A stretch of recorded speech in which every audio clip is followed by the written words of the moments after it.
ഏറ്റവും പ്രധാനപ്പെട്ട വാർത്ത ഇപ്പോൾ ഈ മണിക്കൂറിൽ വരുന്നത് US-ൻ്റെ F-15 ഫൈറ്റർ ജെറ്റ് വിമാനം കുവൈറ്റിൻ്റെ ആകാശത്തിൽ വെച്ച് ഇറാൻ്റെ ഈ മിലിറ്ററി ആക്രമിച്ച് കീഴ്പ്പെടുത്തി അഥവാ വെടിവെച്ചിട്ടു എന്ന വാർത്തയാണ്. അതിൻ്റെ വീഡിയോ കാണിക്കാൻ ബുദ്ധിമുട്ടുണ്ട്. വീഡിയോ സ്ക്രീൻഷോട്ട് നമുക്ക് അറ്റാച്ച് ചെയ്യാൻ പറ്റും.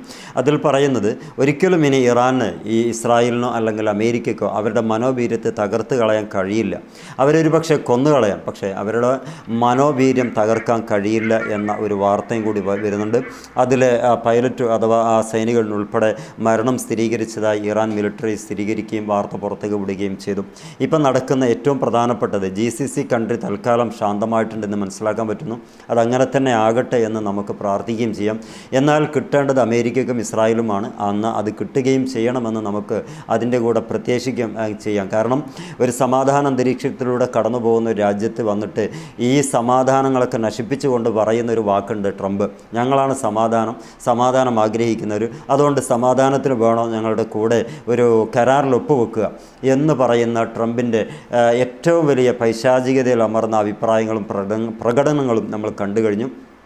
നെതന്യാഹു മരിച്ചു എന്ന് പറയുന്നു, അല്ല ജർമ്മനിയിലുണ്ട് എന്ന് പറയുന്നു. എന്താണെങ്കിലും ഇപ്പം F-50 എന്ന് പറയുന്ന അവരുടെ ഫൈറ്റർ ജെറ്റ് വിമാനം കുവൈറ്റിൽ വെച്ച് ആക്രമിക്കപ്പെട്ടു കഴിഞ്ഞു. അതവിടെ വീണു. അതിൻ്റെ സൈന്യവും മറ്റ് ബന്ധപ്പെട്ടവരും ആകെ നഷ്ടപ്പെട്ടു എന്ന വാർത്ത ഇറാൻ ആർമിയാണ് പുറത്തേക്ക് വിടുന്നത്.